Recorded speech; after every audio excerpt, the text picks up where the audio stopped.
O Espírito Santo, a verdade, de mim irá testemunhar, e vós, minhas testemunhas, sereis em todo lugar.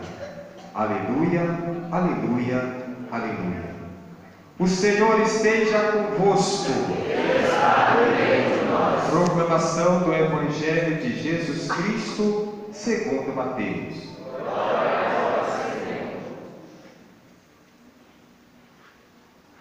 Naquele tempo, disse Jesus aos seus apóstolos: Não tenhas medo dos homens, pois nada há de encoberto que não seja revelado, e nada há de escondido que não seja conhecido.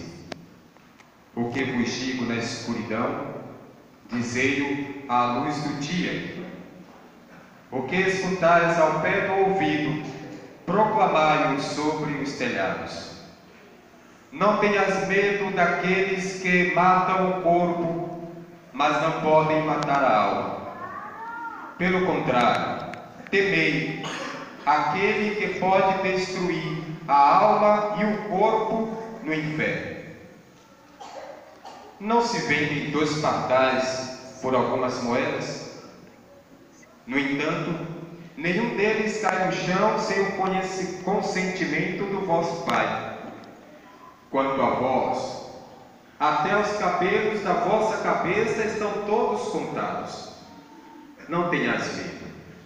Vós valeis mais do que muitos pardais.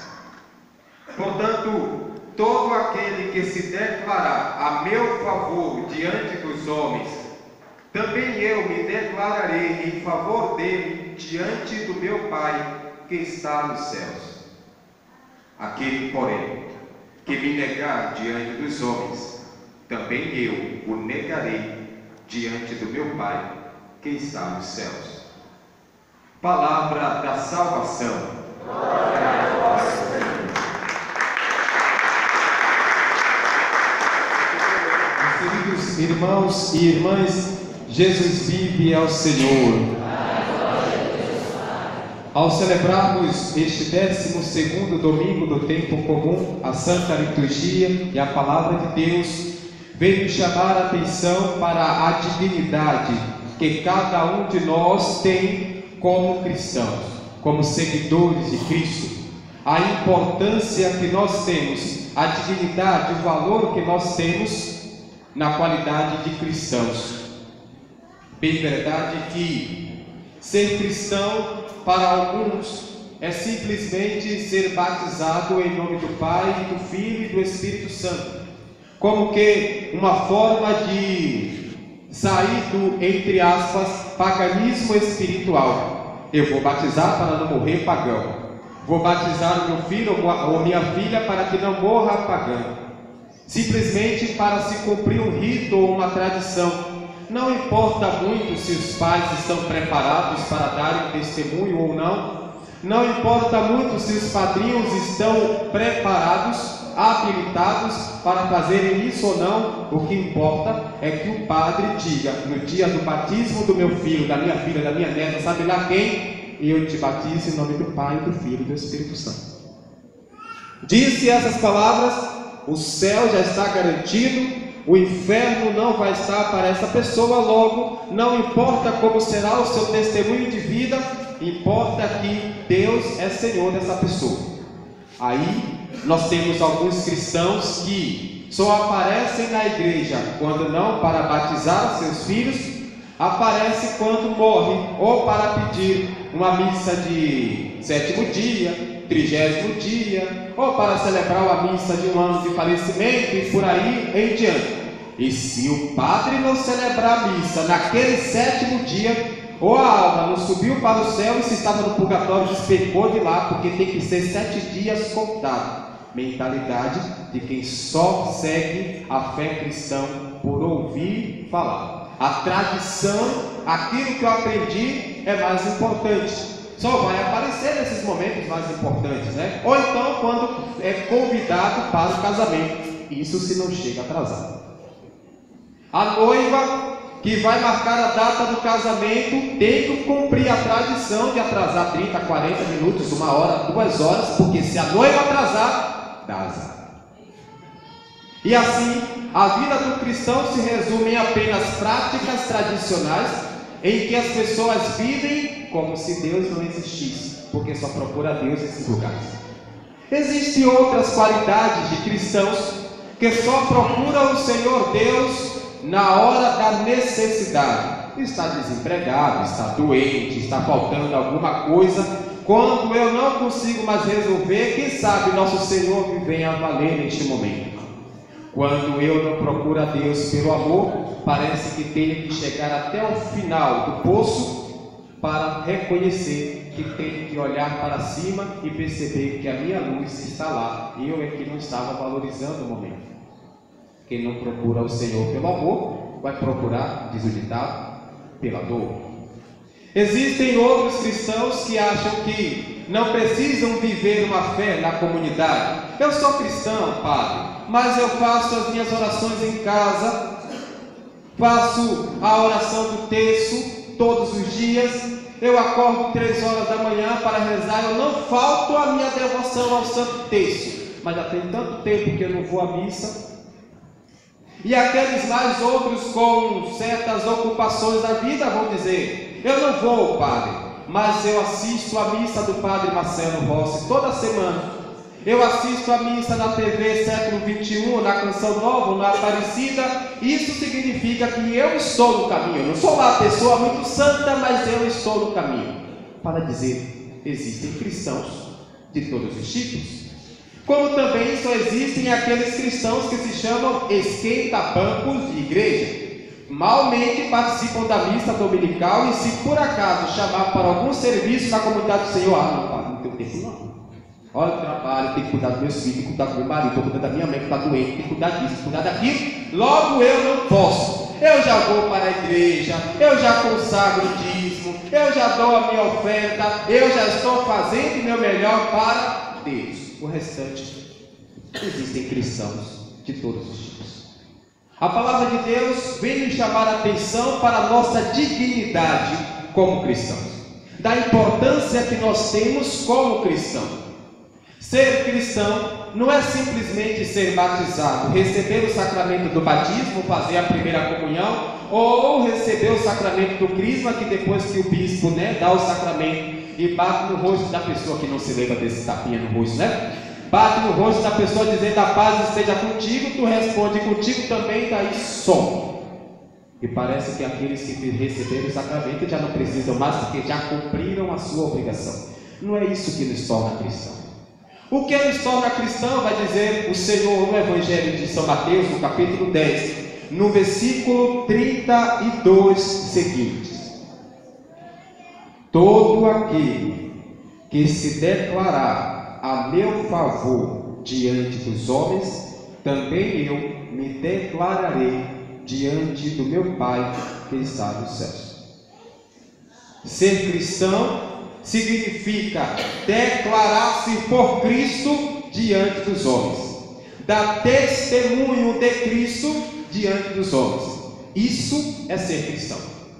Se eu sou batizado, sou crismado, fiz a primeira comunhão, participo das missas todos os domingos, consagro meu dízimo, etc, rezo o texto todos os dias, mas a minha vida não diz que eu sou de Cristo, isso não vai me levar para o céu.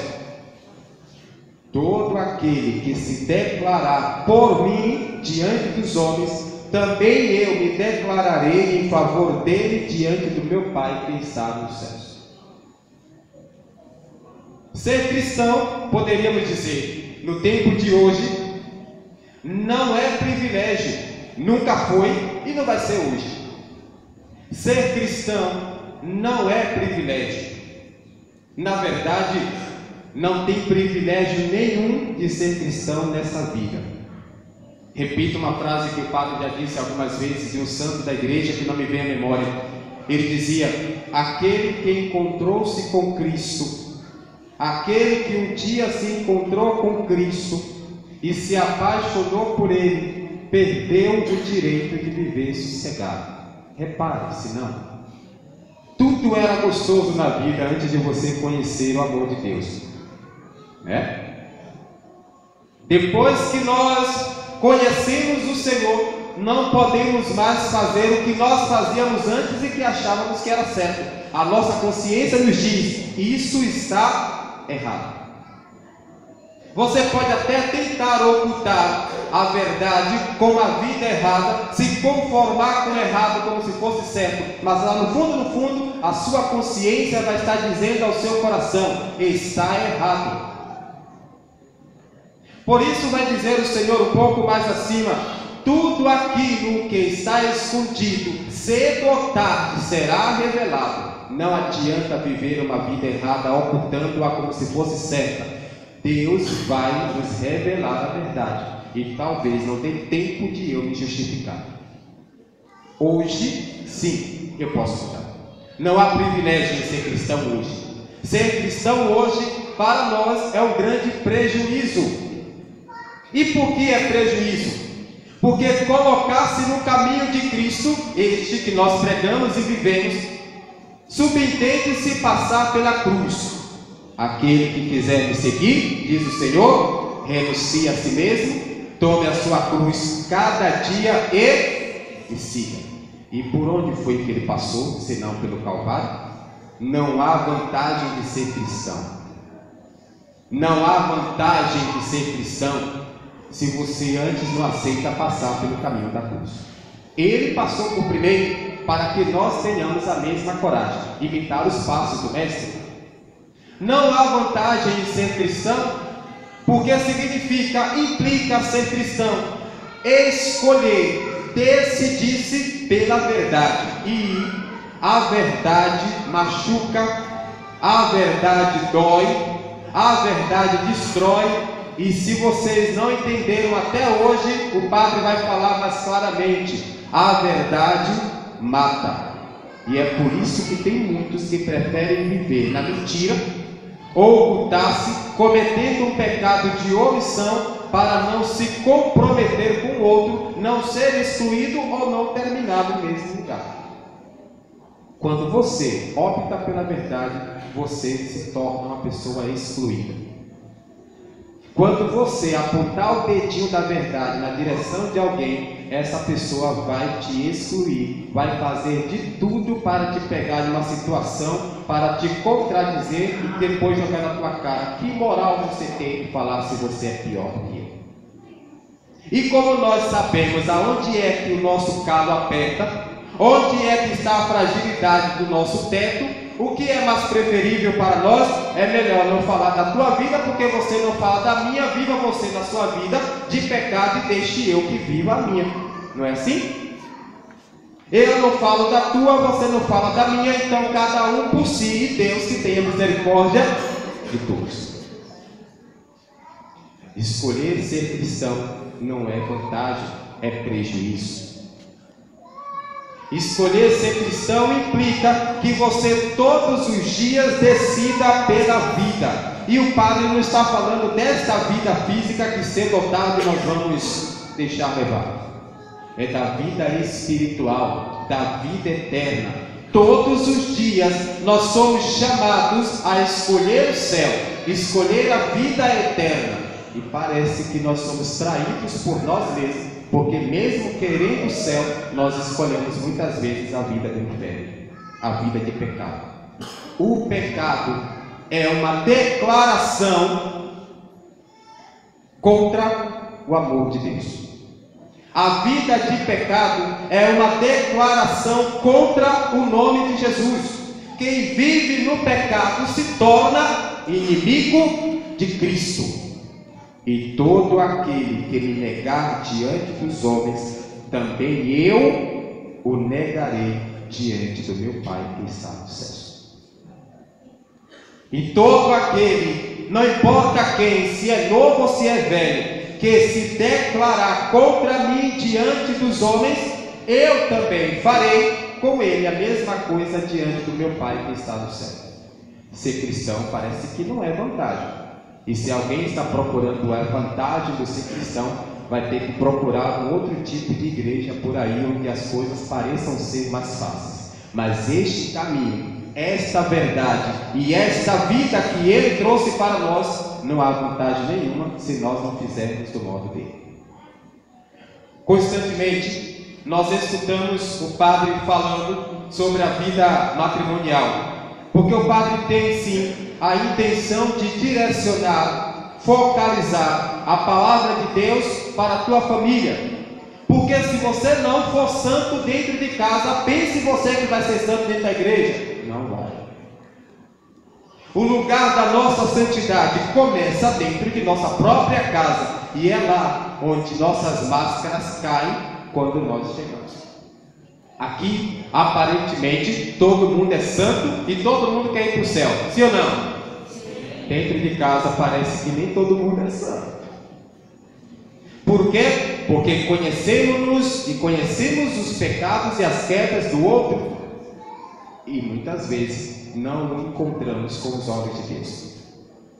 Ora, se a vida de pecado é uma declaração pública contra Cristo, eu me pergunto por que alguns casais estão vivendo há muitos anos, amasiados ou casados apenas no civil, porque escolheu da sua maneira e não da maneira de Deus.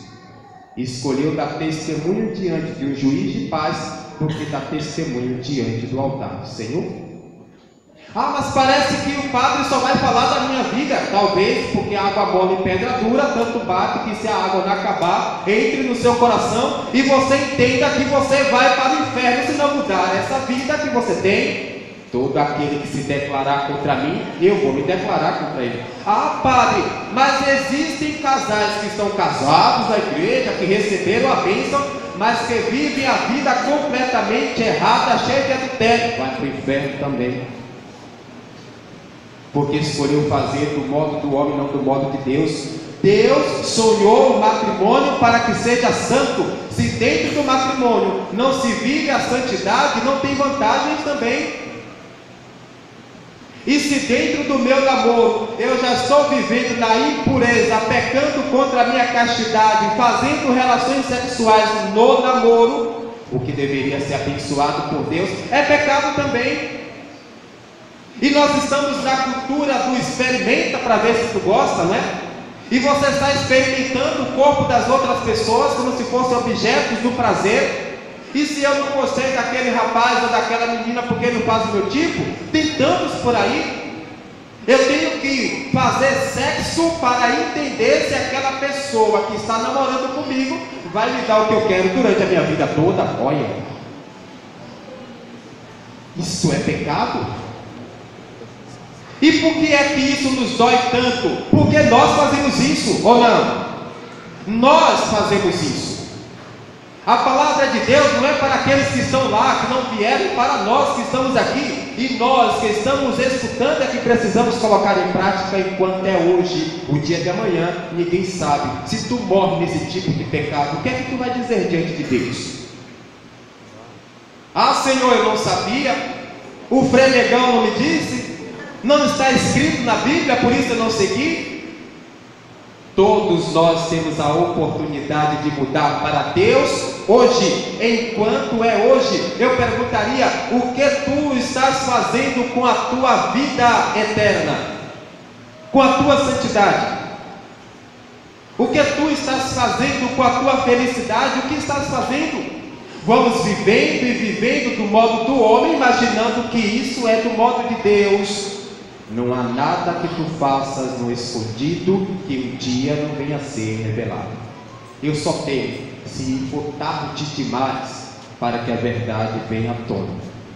Aí talvez não tenha mais tempo você se reconciliar com Deus. Este é o tempo da reconciliação com o Senhor.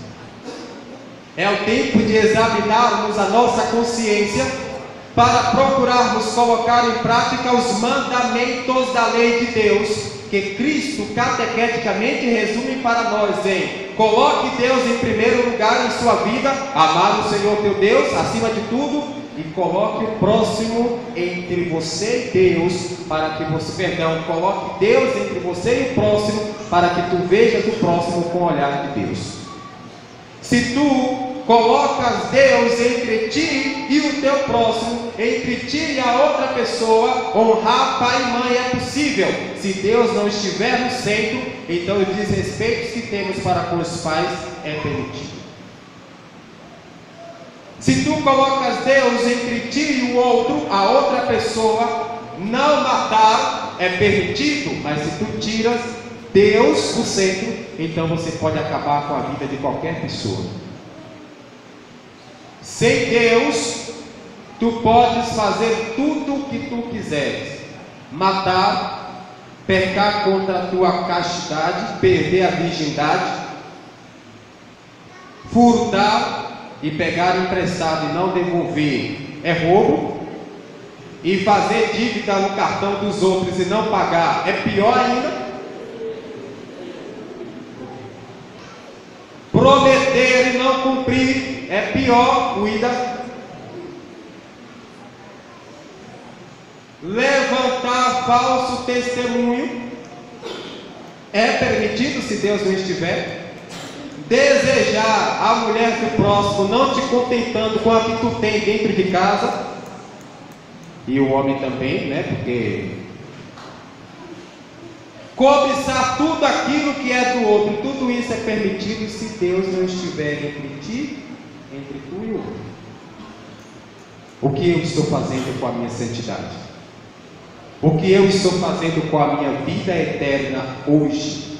A partir dessa consciência, independente se o padre vai estar aqui ou não, se o padre vai estar te vendo ou não, você precisa escolher Deus hoje, ou não vai ter sentido você estar aqui no dia de hoje.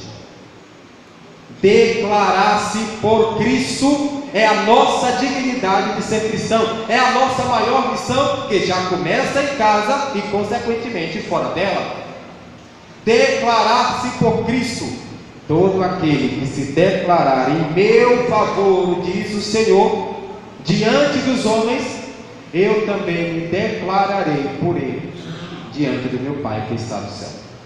Mas se tu continuas na vida errada, achando que está certa, ou tentando justificar que o teu errado é certo, vigia. Aquele que me negar diante dos homens está enganando-se a si mesmo, porque também eu o negarei diante do meu Pai que está no céu. Para não dizer que é o padre que está colocando isso como imposição, leia Mateus capítulo 10, versículo de 26 a 33. É o Senhor mesmo que diz. Se nós seguirmos as suas instruções, com certeza nós vamos alcançar a felicidade, nós vamos alcançar o céu. E é nessa condição de querer ser todo de Deus que o Senhor nos atende, que o Senhor nos ouve, não porque nós merecemos, mas porque Ele quer nos ajudar a chegar até o final, passando pelo caminho, a verdade e a ressurreição que é a vida. Não há ressurreição sem a cruz. Não há verdade a não ser esta da cruz. Se alguém estiver prometendo outra facilidade, não vá. A facilidade não existe em Deus. Em Deus existe dificuldade. Quando é de Deus, será difícil. Se vier fácil demais, não é de Deus não. Vigie. O caminho passa por ele. Esse é o modelo que todos nós temos que seguir. A começar do maior até o mais novo, todos temos que seguir. E se o padre não tiver como meta ele vai ser o primeiro, o padre, a cair. Portanto, todos nós devemos fazer esse caminho. Enquanto é hoje, procuremos o Senhor. Enquanto é hoje, vivamos a alegria do Senhor. Porque no momento em que Ele nos chamar, estaremos prontos para comparecer diante do seu altar, do seu reino, e recebermos a recompensa que é eterna. Louvado seja nosso Senhor Jesus Cristo.